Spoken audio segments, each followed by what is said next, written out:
want to become a consumer representative, there are a few ways you can go about it. Through the Healthcare Consumers Association, you first of all need to do our training. And once you've done that, you can sign up for our newsletter, and in that are advertised lots of different opportunities that you might want to put your hand up for. Other consumer organisations in the ACT also offer opportunities for doing systemic advocacy or being a consumer representative, and they have their own processes to go through. Sometimes people who are already involved with health services, like if you're a patient or a family member or a carer, or you've given some feedback recently, sometimes you might be approached by a health service to join a committee as a consumer representative. We always recommend that it's good to join a consumer organisation because then you get that broadness of perspective and that network that is really helpful.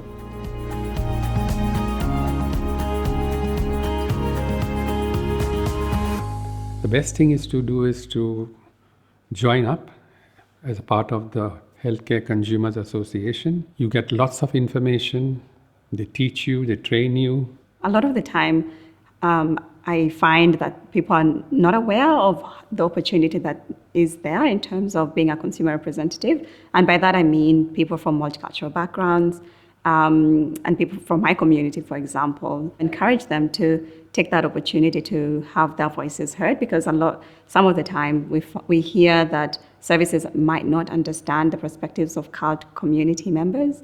And so services won't understand if they aren't hearing those voices. And so I would encourage them to take up the training with the Healthcare Consumers Association. I did it. It was fantastic. And I had opportunity to learn how I can make sure my voice is heard, and also how I can frame some of the things that are important to me in terms of healthcare and well-being. If you've been a patient, you can bring your level of expertise and your understanding and your knowledge to help other people. The tips I'd give is to just dive in and give it a go. Well, I would say just do it. That's the first thing. But then I would say get some advice, talk to somebody like Healthcare Consumers, find out where you can get some training. To be a really effective consumer representative, you need to have had some training so you can really do your best in what can be a quite complex place, the health system. I think it's really important that you take time to learn how the committee works. You're probably feeling a little bit nervous if you've never done anything like this before, and I would say go for it. It can be very rewarding. Make sure you read your meeting papers thoroughly, and especially at the beginning, it's a good idea to have a few notes about particular things you might intend to comment on or say during the meeting.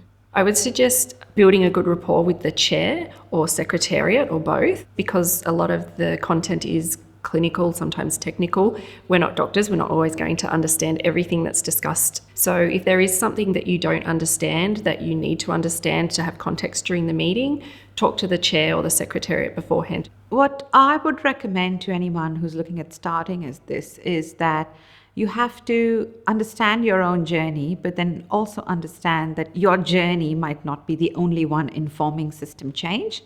So what I would encourage is speaking to other reps, trying to understand what are the other barriers that might affect other consumers. When I first started, one of the SAGE elders in Healthcare Consumers would say to me, drip, drip, drip, Kerry. It's systemic advocacy. And so you can't expect a lot of change very quickly. But I think that's probably sage advice, is that with systemic advocacy, change is going to happen slowly.